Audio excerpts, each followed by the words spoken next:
জুলাই ঘোষণাপত্র দিতে সরকার ব্যর্থ বলছে এনসিপি। নতুন বাংলাদেশ দিবস পালনের সিদ্ধান্ত উপদেষ্টা পরিষদে বাতিল।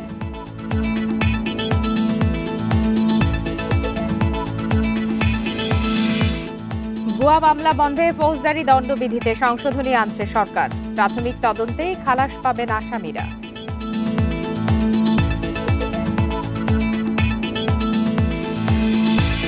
কুমিল্লায় ধর্ষণ মামলায় গ্রেপ্তার ৫ জন। বিএনপির ওপর দায় চাপানোর অভিযোগ। ভিডিও সরানোর নির্দেশ আদালতের।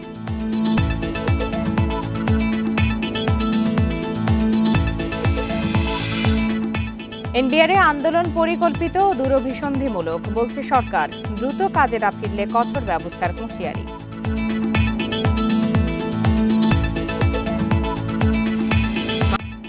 সংবাদ সন্ধ্যায় সবাইকে আমন্ত্রণ জানাচ্ছি, আমি ফারহানা লোপা। এতক্ষণ শিরোনাম জানাচ্ছিলাম, চলে যাচ্ছে বিস্তারিত খবরে।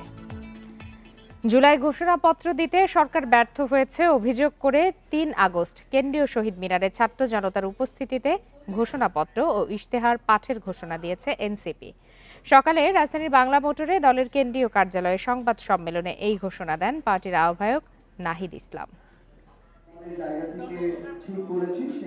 জুলাই অভ্যুত্থানের বর্ষপূর্তি উপলক্ষে মাসব্যাপী কর্মসূচি নিয়ে বাংলা মোটরে সংবাদ সম্মেলন করে জাতীয় নাগরিক পার্টি এনসিপি।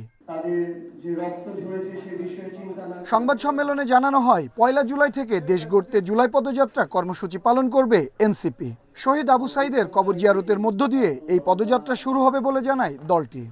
৩০ জুলাই পর্যন্ত আমাদের সারা বাংলাদেশ ব্যাপী আমাদের ৬৪টা জেলায় জুলাই পদযাত্রা হবে। আমরা এই পদযাত্রার নাম দিয়েছি দেশ গড়তে জুলাই পদযাত্রা। ১৬ জুলাই বৈষম্য বিরোধী শহীদ দিবস ও ৫ আগস্ট ছাত্র জনতার মুক্তি দিবস পালনের আহ্বান জানান এনসিপির আহ্বায়ক। বৈষম্য বিরোধী শহীদ দিবস ১৬ জুলাই, ফলে সেই দিনকে আমরা বৈষম্য বিরোধী শহীদ দিবস হিসেবে পালন করব এবং সারা দেশে শহীদদের জন্য দোয়া মাহফিল এবং স্মরণসভা অনুষ্ঠিত হবে। জুলাই ঘোষণাপত্র দিতে সরকারের ব্যর্থতার অভিযোগ তোলেন নাহিদ ইসলাম। শেখ হাসিনার পদত্যাগে এক দফা ঘোষণার দিন ৩ আগস্ট কেন্দ্রীয় শহীদ মিনারে জুলাই ঘোষণাপত্র ও ইশতেহার পাঠের ঘোষণাও দেন তিনি। ৩রা আগস্ট শহীদ মিনারে ছাত্র জনতার জুলাই ঘোষণাপত্র ও ইশতেহার পাঠ কর্মসূচি অনুষ্ঠিত হবে। আওয়ামী লীগ নিষিদ্ধের আন্দোলনের প্রেক্ষিতে ৩০ কার্যদিবস বলা হয়েছিল, সেই ৩০ কার্যদিবস পার হয়ে গিয়েছে, কিন্তু সরকার কোনো ধরনের উদ্যোগ আমরা দেখিনি। ৮ আগস্ট নতুন বাংলাদেশ দিবস পালনের সিদ্ধান্ত থেকে সরকারকে সরে আসার আহ্বান জানায় এনসিপি।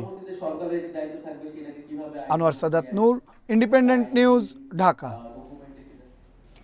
১৬ জুলাই পালিত হবে জুলাই শহীদ দিবস, আর ৫ আগস্ট পালন করা হবে গণ অভ্যুত্থান দিবস। রবিবার উপদেষ্টা পরিষদের বৈঠকে এসব সিদ্ধান্ত নেওয়া হয়েছে।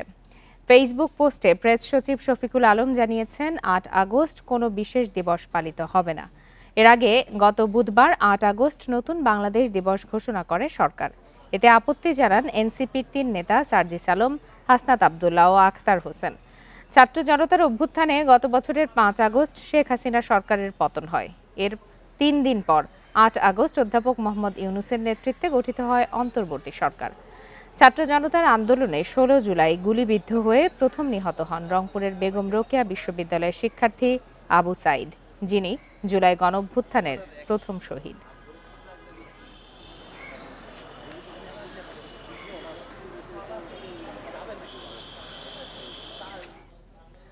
মামলা বাণিজ্য ভুয়া মামলা থেকে রেহাই পেতে সরকার ফৌজদারি দণ্ডবিধিতে সংশোধনী আনছে বলে জানিয়েছেন আইন উপদেষ্টা আসিফ নজরুল। এর ফলে প্রাথমিক তদন্তেই খালাস পাবেন ভুয়া মামলার আসামিরা। দুপুরে রাজধানীর ফরেন সার্ভিস একাডেমিতে উপদেষ্টা পরিষদের বৈঠক শেষে ব্রিফিংয়ে একথা জানান উপদেষ্টা।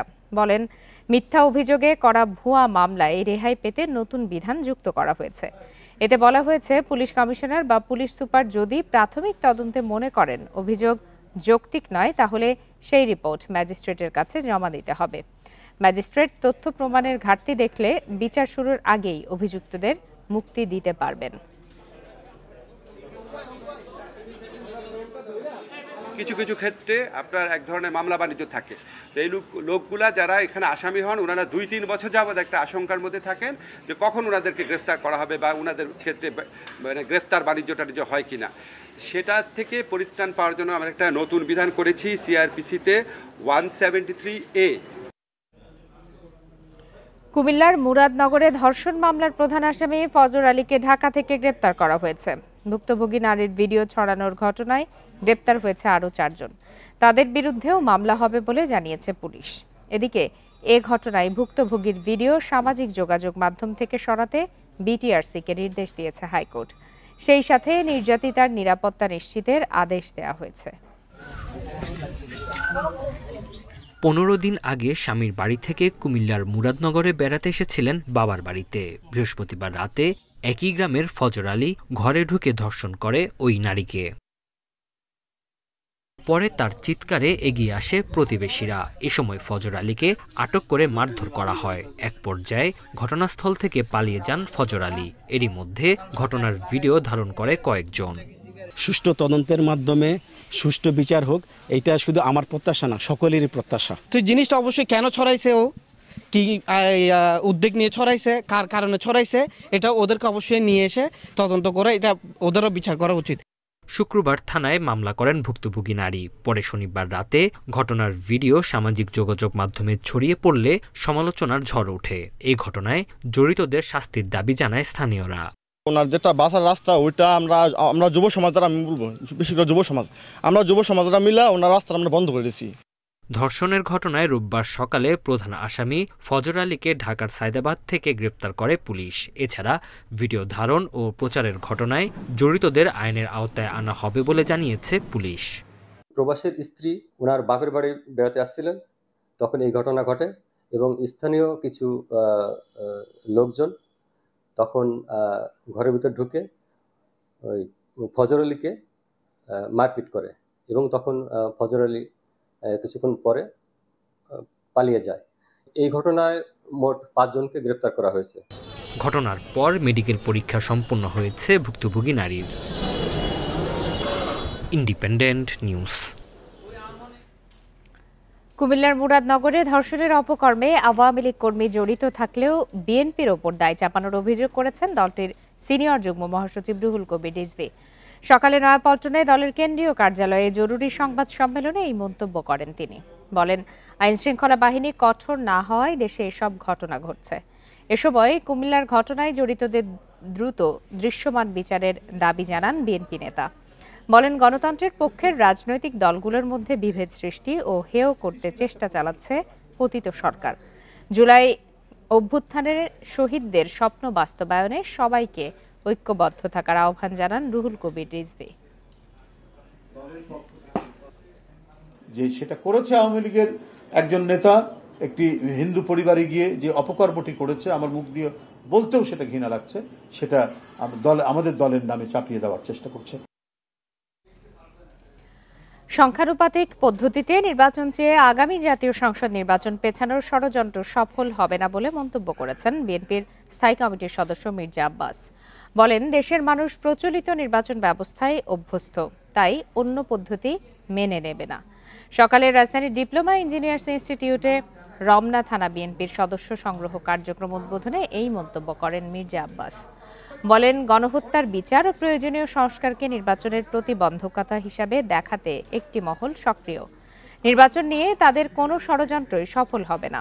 দ্রুত সংস্কার কাজ শেষ করে নির্বাচনের রোডম্যাপ ঘোষণার দাবি জানান মির্জা আব্বাস।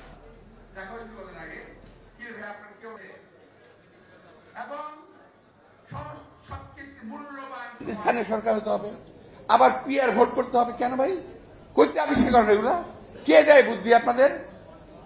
এই সমস্ত কুপরামর্শ নিয়ে এই দেশ এবং জাতিকে ধ্বংস করার জন্য একদল লোক আজকে মাঠে নেমেছে, যারা জাতিকে আগে বাড়তে দেবে না। এনবিআর কর্মীরা আন্দোলন ছেড়ে কর্মস্থলে যোগ না দিলে অর্থনীতির স্বার্থে কঠোর ব্যবস্থা নেওয়ার হুঁশিয়ারি দিয়েছে অন্তর্বর্তী সরকার। রবিবার প্রধান উপদেষ্টার কার্যালয় থেকে এক বিবৃতিতে জানানো হয়, এনবিআরে তথাকথিত আন্দোলন পরিকল্পিত ও দূরভিসন্ধিমূলক। এতে আরও বলা হয়, দেশের সব customs house, ICD, bond commissionerate ও শুল্ক স্টেশনের 4 দিকে অত্যাবশ্যকীয় সার্ভিস ঘোষণা করা হয়েছে।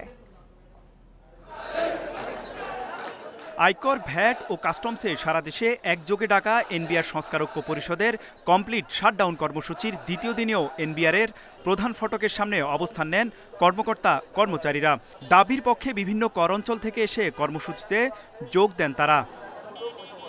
অর্থ উপদেষ্টা প্রথমে আলোচনার আহ্বান জানালেও সাড়া না দিয়ে কর্মসূচি অব্যাহত রাখেন আন্দোলনকারীরা। রোববার আলোচনার জন্য এনবিআর সংস্কার ঐক্য পরিষদের 20 সদস্য প্রস্তুত হলেও সাড়া দেয়নি সরকার। ঠিক আছে, বৈঠক হবে না, ওটা আমি বলতে।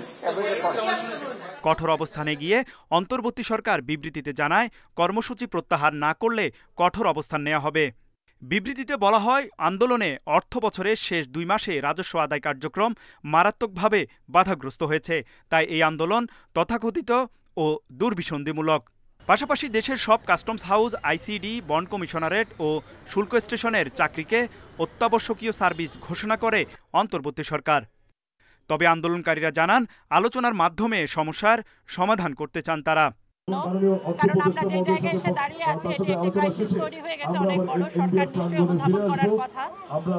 বিজনেস কমিউনিটিও গতকাল আপনাদেরকে জানিয়েছেন সেই কথাটি। তো এই সংকটটা নিরসন করার সদিচ্ছা আছে মনে করছি আমরা। অর্ডিন্যান্স সংশোধনের বিষয়টা নিয়ে আলোচনা হবে, চেয়ারম্যান মহোদয়ের অপসারণের বিষয় নিয়ে আলোচনা হবে, আমাদের যে বদলি এবং পোস্টিংয়ের যে বিষয়টা আছে এটাকে বাতিল করার জন্য বলা হবে, এবং এনবিআর যে পুলিশ এবং এখানে যে সভা সমাবেশ নিষিদ্ধ করে যে আদেশ দেওয়া হয়েছে এই আদেশ বাতিল করার জন্য বলা হবে। 22 জুন থেকে দ্বিতীয় দফা শুরু হওয়া আন্দোলন রূপ নিয়েছে চেয়ারম্যান অপসারণের 1 দফা দাবিতে। তবে শাটডাউনের আওতামুক্ত ছিল আন্তর্জাতিক যাত্রী সেবা। তৌহিদ রানা, ইন্ডিপেন্ডেন্ট নিউজ, ঢাকা। অবৈধ সম্পদ অর্জনের অভিযোগে এনবিআরের 6 কর্মীর বিরুদ্ধে দুর্নীতির তদন্ত শুরু করেছে দুর্নীতি দমন কমিশন। রবিবার দুদকের মহাপরিচালক মোহাম্মদ আখতার হোসেন বিষয়টি নিশ্চিত করেছেন। তিনি বলেন, অভিযোগ যাচাই বাছাই করেই অনুসন্ধান শুরু হয়েছে। অভিযুক্তদের মধ্যে রয়েছেন এনবিআর সংস্কার ঐক্য পরিষদের সভাপতি ও অতিরিক্ত কমিশনার হাসান তারেক রিকাবদার। এছাড়া অন্যান্য অভিযুক্তরা হলেন এনবিআর সদস্য AKM বদিউল আলম, কর অঞ্চল 8-এর মির্জা আশিক রানা, কর কমিশনার মোহাম্মদ মোর্শেদ উদ্দিন খান, যুগ্ম কমিশনার মোনালিসা শাহরিন সুস্মিতা এবং কাস্টমস, এক্সাইজ ও ভ্যাট কমিশনারেট অতিরিক্ত কমিশনার সাধন কুমার কুন্ডু। গত 20-25 বছর ধরে বিভিন্ন স্টেশনে চাকরিকালীন বিভিন্ন ব্যক্তি ও প্রতিষ্ঠানকে শুল্ক, ভ্যাট ও কর প্রাপ্তির সুযোগ করে দিয়ে ও নিজে লাভবান হয়ে রাষ্ট্রকে ক্ষতিগ্রস্ত করার মাধ্যমে দুর্নীতি, স্বজনপ্রীতি, অনিয়মের মাধ্যমে গাত আয় বহির্ভূত অবৈধ সম্পদ অর্জন করেছেন। অধস্তন আদালতের বিচারকদের নিয়ন্ত্রণ মন্ত্রণালয়ের হাতে রেখে 2016 সালে প্রকাশিত গেজেট গ্রহণের আদেশ স্থগিত করেছেন আপিল বিভাগ। ঐতিহাসিক মাজদার হোসেন মামলার রিভিউতে আজ এই সিদ্ধান্ত জানান প্রধান বিচারপতি সৈয়দ রেফাত আহমেদের নেতৃত্বে 6 বিচারপতির আপিল বেঞ্চ। আইনজীবীরা জানান, বিচার বিভাগকে নির্বাহী বিভাগের প্রভাব মুক্ত করতে গিয়েই সরকারের সাথে দ্বন্দ্বে সাবেক প্রধান বিচারপতি সিনহাকে পদত্যাগ করে দেশ ছাড়তে হয়। অধস্তন আদালতের বিচারকদের নিয়োগ, পদোন্নতি সহ নিয়ন্ত্রণ কার হাতে থাকবে এমন প্রশ্নে সরকার ও বিচার বিভাগের দ্বন্দ্ব চলছে কয়েক দশক ধরে। নির্বাহী ও বিচার বিভাগ পৃথক করতে মাজদার হোসেন মামলার রায়ে 12টি নির্দেশনা দেয় আপিল বিভাগ। সেগুলো না মেনে 2016 সালে অধস্তন আদালতের বিচারকদের নিয়ন্ত্রণ ও শৃঙ্খলা সরকারের হাতে রেখে গেজেট প্রকাশ করে আইন মন্ত্রণালয়। 2017 সালে তৎকালীন প্রধান বিচারপতি সুরেন্দ্র কুমার সিনহার নেতৃত্বে 9 বিচারপতির আপিল বেঞ্চ সেটি সংশোধনের নির্দেশ দেন। এ নিয়ে সরকার ও প্রধান বিচারপতির দ্বন্দ্ব চরমে উঠলে পদত্যাগ করে দেশ ছাড়েন SK সিনহা। এরপর ভারপ্রাপ্ত প্রধান বিচারপতি আব্দুল ওয়াহাব মিয়া সরকারের গেজেট গ্রহণের আদেশ দেন। তবে সেই আদেশের বিরুদ্ধে আপিল করেন সুপ্রিম কোর্টের এক আইনজীবী। এ বিষয়ে শুনানি শেষে রোববার আদেশ দেয় সর্বোচ্চ আদালত। আদেশে এখনকার ফুল মাননীয় আপিল বিভাগ প্রধান বিচারপতির নেতৃত্বে 3রা জানুয়ারি 2018 তারিখে যে আদেশটি গ্রহণ করেছিলেন জনাব বিচারপতি ওয়াহাব মিয়ার নেতৃত্বে, সেই আদেশটিকে স্থগিত করে দিয়েছেন। বিচার বিভাগকে সরকারের নিয়ন্ত্রণ মুক্ত করার চেষ্টার কারণেই সাবেক প্রধান বিচারপতিকে দেশ ছাড়তে হয় বলেও জানান তিনি। আদালতেও তুলে ধরেন এই বক্তব্য। সুরেন্দ্র কুমার সিনহা দি দেন চিফ জাস্টিস, আপিল বিভাগের একটি বেঞ্চ ছিল, কিন্তু সেই বেঞ্চে এই শৃঙ্খলা বিধিটি তারা অ্যাকসেপ্ট করেন নাই। এই কথা বলে যে এই শৃঙ্খলা যদি থাকে তাহলে অধস্তন বিচার বিভাগের স্বাধীনতা বলতে আর কিছু থাকবে না, কিন্তু এরপরেই তাকে দেশ থেকে বাধ্য করা হয়েছে। আপিল বিভাগের আদেশের ফলে সংবিধানের ১১৬ অনুচ্ছেদ নিয়ে হাইকোর্টের রিটের শুনানিতে আর বাধা থাকল না। এই অনুচ্ছেদে বলা আছে, রাষ্ট্রপতি প্রধান বিচারপতির পরামর্শক্রমে অধস্তন আদালতের বিচারকদের নিয়োগ, পদোন্নতি, বদলিসহ শৃঙ্খলাজনিত সব বিষয়ে সিদ্ধান্ত নেবেন। নূরে জান্নাত, ইন্ডিপেন্ডেন্ট নিউজ, ঢাকা। রাজধানীতে ছাত্রদল নেতা নুরুজ্জামান জনিকে পুলিশ হেফাজতে ক্রসফায়ারের নামে হত্যার বিষয়ে আন্তর্জাতিক অপরাধ ট্রাইব্যুনালে অভিযোগ জমা দিয়েছে বিএনপি। সকালে দলটির মামলা ও সমন্বয় প্রধান সালাউদ্দিন খান এই অভিযোগ জমা দেন। এতে ডিএমপির সাবেক কমিশনার আসাদুজ্জামান, প্রদীপ কুমার রায়, এসি দীপক কুমার সহ ৬২ জনের নাম উল্লেখ করা হয়েছে। পরে সালাউদ্দিন খান জানান, ২০১৫ সালে নিহত জনি জেলখানায় এক বন্ধুকে দেখতে যান। পরে সেখান থেকে তাকে অপহরণ করা হয়, গুম করে রাখা হয় ২ দিন। পরে খিলগাঁওয়ে ১৮টি গুলি চালিয়ে হত্যা করা হয় তাকে। এর প্রায় ৮ বছর পর ২০২৩ সালে জনির বাবা মোহাম্মদ ইয়াকুব মামলা দায়ের করলেও কোনো সুরাহা হয়নি। এ কারণে এবার ট্রাইব্যুনালে অভিযোগ জমা দেওয়া হয়েছে, জানান সালাউদ্দিন খান। আমার এই নুরুজ্জামান জনিকে একে একে এই বুকের ভিতরে 18টা গুলি করেছে।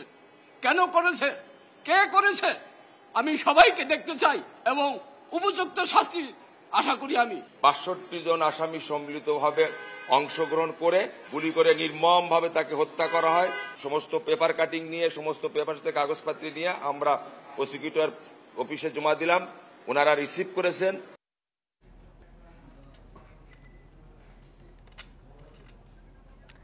রাজধানীর উত্তরায় পথচারীদের ওপর ট্রাক তুলে দেয় চালক ও সহকারী।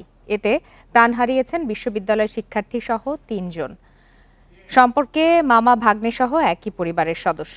এ ঘটনায় ট্রাক চালক ও তার সহকারীকে আসামি করে মামলা হয়েছে।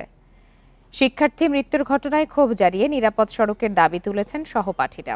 এদিকে একই রাতে রাজধানীর সড়কে প্রাণ গেছে আরও 2 জনের। ঢাকার আহসানুল্লাহ বিজ্ঞান ও প্রযুক্তি বিশ্ববিদ্যালয়ের ইলেকট্রিক্যাল অ্যান্ড ইলেকট্রনিক্স ইঞ্জিনিয়ারিং বিভাগের ৩য় বর্ষের শিক্ষার্থী অমিত হাসান ফাহিম। স্বপ্ন ছিল উচ্চশিক্ষার জন্য বিদেশে যাওয়ার, কিন্তু রাজধানীর সড়কে নিমেষেই সব শেষ। শনিবার রাতে বড় মামার মৃত্যুর খবর পেয়ে ছোট মামা জাবেদ আলীর সাথে উত্তরার একটি হাসপাতালে রওনা হন অমিত ও তার খালাতো ভাই নাইম। সিএনজি অটোরিকশার জন্য দাঁড়িয়েছিলেন আজমপুর মোড়ে সড়কের পাশে। হঠাৎ পাথর বোঝা একটি ট্রাক চাপা দেয় ৩ জনকে। ঘটনাস্থলেই নিহত হন 2 ভাই অমিত ও নাইম। গুরুতর অবস্থায় হাসপাতালে নেওয়ার পর মৃত্যু হয় মামারও। 3 জনই রাস্তা বেরিয়েছে, রাস্তা বেরোয় তাও একটা রিক্সা যাওয়ার কোনো রাস্তা নেই ভাই। আমাদের ট্রাক 3 জন খারাপ ছিল, 3 জনের উপর ট্রাক কাটিয়ে যায়। 5 নম্বর সেক্টরের বাসা উত্তরা হাসপাতালে এসেছিল মামারে দেখতে। মামারে দেখে হাসপাতালে বাইক যেতে রাস্তায় খারাপ হচ্ছে 3। সহপাঠীর মৃত্যুর ঘটনায় শোক ও ক্ষোভ জানান বন্ধুরা। বলেন, সড়কে একের পর এক সম্ভাবনাময় প্রাণ ঝরলেও নেই কোনো নিরাপত্তা। এটাকে আমার মনে হয় যে এটা আসলে কোনো দুর্ঘটনা না, এটা একটা পরিকল্পিত খুন। এমন হইতে পারে যে আমিও এই ফাঁদে পড়তে পারি, তো এর জন্য তো একটা বিচার আমাদের অবশ্যই প্রয়োজন। পুলিশ জানায়, রাতেই ট্রাকটি জব্দ এবং চালক ও সহকারীকে আটক করা হয়েছে। মামলা হয়েছে উত্তরা পূর্ব থানায়। ঘটনাস্থলে এসে তাদেরকে চাপা দেয়, চাপা দিলে ঘটনাস্থলে 2 জন মারা যায় আর একজন আহত অবস্থায় উদ্ধার করে আমরা কুয়েত হসপিটালে পাঠাই। তো ওইখানে চিকিৎসারত অবস্থায় সেও মারা যায়। এই ঘটনায় ভিকটিমের আত্মীয় বাদী একটা মামলা করেছে। এদিকে শনিবার রাতেই কাফরুলে মাইক্রোবাসের সঙ্গে সংঘর্ষে নিহত হয়েছেন মোটরসাইকেল আরোহী 2 তরুণ। আনোয়ার সাদাত নূর, ইন্ডিপেন্ডেন্ট নিউজ, ঢাকা। বগুড়ায় নিখোঁজের 3 দিন পর ঢাকা বিশ্ববিদ্যালয়ের সাবেক শিক্ষার্থী হাসিন রাইহান সৌমিকের মরদেহ উদ্ধার করেছে পুলিশ। সকালে শাহজাহানপুরের বোট ক্লাব লেক থেকে মরদেহ উদ্ধার করা হয়। পুলিশ বলছে, নিহতের শরীরে আঘাতের কোনো চিহ্ন নেই। ময়নাতদন্তে জানা যাবে মৃত্যুর কারণ। তবে পরিবারের দাবি, সৌমিককে পরিকল্পিতভাবে হত্যা করা হয়েছে। বগুড়ার সোনাতলা উপজেলার তৌফিকুর রহমানের ছেলে হাসিন রায়হান সৌমিক ঢাকা বিশ্ববিদ্যালয়ের কম্পিউটার সায়েন্স বিভাগ থেকে স্নাতক শেষে উচ্চশিক্ষার জন্য বিদেশ যাওয়ার প্রস্তুতি নিচ্ছিলেন। সকালে সেনানিবাস বোট ক্লাব লেকে সৌমিকের মরদেহ ভাসতে দেখে পুলিশে খবর দেয় স্থানীয়রা। স্বজনদের দাবি এটি পরিকল্পিত হত্যাকাণ্ড। স্বাভাবিকভাবে হাঁটতে বের হয়, আন্টি আর সৌমিক একসাথেই বের হয়, একসাথেই মা ছেলে একসাথেই হাঁটে। বাসা থেকে বের হয়ে জজ কোর্টের সামনে দিয়ে ডিসি অফিসের ভিতর দিয়ে হাঁটে, কখনো ওই জেলখানার মোড় দিয়ে হাঁটে, নূর মসজিদের সামনে দিয়ে বাসায় আসে। যে হলো ক্রিটিক্যাল চিন্তা করছেন আপনি, আমি কোনো ভাই ক্রিটিক্যাল চিন্তার জন্য ভাই এই এত তাড়াতাড়ি আইডেন্টিফাই করা যাচ্ছে যে ঢাকার টিকিট কাটছে ভাই। তবে পুলিশ বলছে নিহতের শরীরে আঘাতের কোনো চিহ্ন নেই। ময়নাতদন্ত শেষে মৃত্যুর আসল কারণ জানা যাবে। প্রাথমিকভাবে তার শরীরে কোনো আঘাতের চিহ্ন আমরা পাইনি, তো এটা তদন্তের বিষয়। আমরা সব দিক বিবেচনা করে আসলে এখনই কোনো কিছু বলা যাচ্ছে না। তদন্ত সাপেক্ষে আমরা পরবর্তী ব্যবস্থা আমরা গ্রহণ করব। বৃহস্পতিবার সন্ধ্যায় হাঁটার উদ্দেশ্যে বগুড়ার বাসা থেকে বের হয় সৌমিক। তারপর না ফেরায় শুক্রবার থানায় সাধারণ ডায়েরি করেন তার বাবা। জজিফ হোসেন, ইন্ডিপেন্ডেন্ট নিউজ, বগুড়া। এরই সাথে শেষ করছে আজকের সংবাদ সন্ধ্যা। ইন্ডিপেন্ডেন্ট টেলিভিশনের সব খবরের আরো বিস্তারিত জানতে চোখ রাখুন ফেসবুক, ইউটিউব আর এক্সে। আমন্ত্রণ আমাদের পরের আয়োজনে।